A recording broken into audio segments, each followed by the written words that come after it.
Tucker as always, and today I'm doing a film review on the movie Batman that released in 1989 and was directed by Tim Burton. Now, this movie actually pretty much redefined comic book movies as a whole. Before this, we had a bunch of movies and a bunch of comic book movies, and they weren't exactly not all of them were good. They weren't meant to be serious. They weren't like the Batman 1989 version. But like the last time we saw Batman on the big screen, at least as far as I know, was the Adam West adaptation, which was pretty much just goofy all in like every way. So yeah. After this, like, comic book movies were redefined for a certain amount of time until we saw, Batman Forever, Batman and Robin. Let's just say that this movie was a game changer for comic book movies. Let's just leave it at that. So yeah, we still have to talk about the movie, so let's get into it. So we start off this film with this family going through Gotham City, right? And we see, and then they get mugged, right? And these people that mugged them, these criminals out in the alleyway, get roughened up by Batman, who is this mysterious figure that dresses up as a bat. Nobody even knows if he's actually real. He's just a myth at this point, right? So yeah, they get roughened up. We meet one of the comic relief characters of this film, Reporter Knox, which, he's not very funny, but I guess his character is cool or whatever you want me to say. So yeah, in this movie, for most of it, Batman technically is a criminal, and a lot of people don't even know if he's real at all. So that's like a funny little dilemma. And later, we meet Vicky Vale, the love interest for this movie, which is probably the best Batman love interest in any of any of the Batman movies, in my opinion. But whatever, I guess that's just my opinion. But yeah, enough with Batman. Let's get into the Joker. The Joker. So, right, this is the Joker. This guy. But also this guy. But also this guy. He's a lot of guys, man.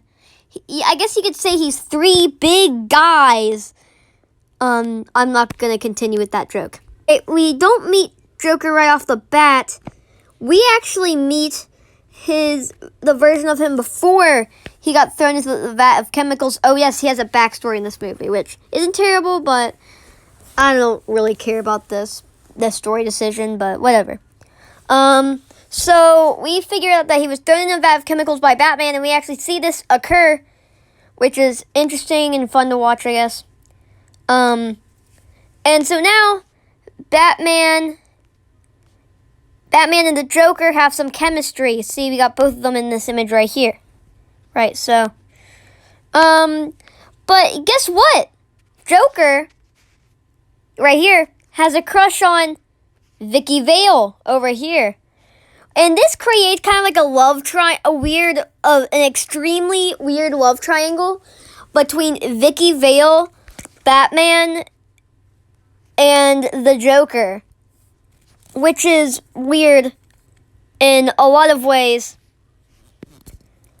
Because Batman, a crime-fighting vigilante, and then there is, the Joker, a love-struck clown. A love-struck homicidal clown. So, it's all good here in, Gotham City. Nothing could go wrong here. Just ask Mr. Joker over here. So, just like in The Dark Knight that would come out later in 2008, the Joker also likes to screw around with the mobsters of Gotham City, By this, I mean he pretty much, like, kills their leader and kind of like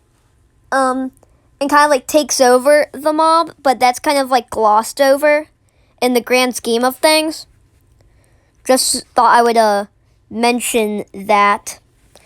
And I want to skip to so now that we have all the background information, I want to talk about a certain scene, or not a certain scene, but an entire sequence where the Joker is just over here, you know, putting a bunch of his smile gas, whatever, into this museum. When he does this, everyone dies, right? And then he's he's in the museum, and he's like, and him and his boys and his men are kind of screwing up the museum, you know, like painting on all the stuff. It's a funny sequence, and you have the Prince music going on. It's a whole vibe. It is a whole vibe. And during the sequence, the Joker looks like this. But want to know why this entire sequence takes place and the Joker sets all of this up? No, seriously, guess. If you haven't seen this already. It's to hook up with Vicky Vale. It's so stupid. All of this. What's to hook up with Vicky Vale? This entire sequence. But you know what? I'm going to put all of this past me. Okay, so the Joker pretends to be human, or he is human, but he pretends to have a normal face, not his bleached face. And you know, and there's this sequence, and there's this little bit in that sequence where basically Vicky Vale throws a glass of water or whatever at the Joker. And it's an interesting sequence because you figured, like, the white stuff, like the white bleached skin, would be his face paint. But no. Of course, Batman saves her, which leads to this image right here, where Batman and Vicky Vale have to get away from the Joker's goons, which does not fail whatsoever. They actually succeed in, like, every way, because Joker's goons are absolute buffoons. Haha, that rhymed, I think, I hope. I'm clever. Haha, what's up? So basically, that happens. Just thought you all would like to know. So yeah, guys. Anyways, so later the Joker goes on live TV and is like, I'm going to drop $1 million onto the streets of Gotham. And you know, everybody's excited by this. All the citizens of Gotham are excited by this. Like, oh yeah, let's go, money, free money, let's go, money. So they all go to this thing, and then the Joker has all these big balloons, and he's on like a giant birthday. He's standing on like a giant moving birthday cake. It's honestly not as weird as it sounds. It really isn't. It's actually kind of cool. But yeah, so. But these giant balloons, they were filled with toxic chemicals or whatever that leaked onto Gotham City and, like, defeated everybody. But then the Batman and his bat plane came up and stole all of Joker's balloons, which Joker didn't really like. This was literally his expression when that happened.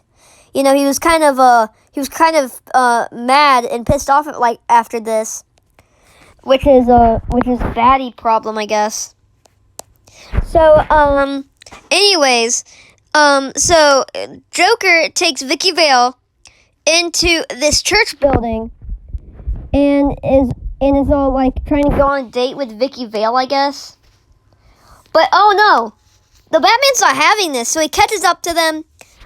Joker and Batman ended up having to duke it out 1v1 right here, right now on this rooftop. And after Batman just completely roughens up this little buffoon,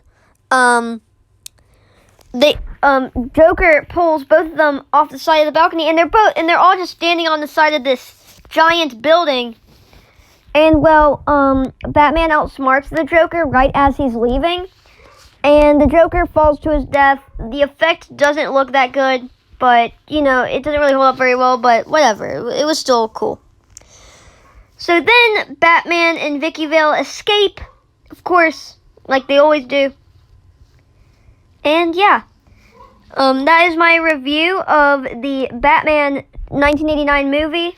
I'm not too sure how long this video was. I'm hoping it was over 10 minutes long, but we can only hope.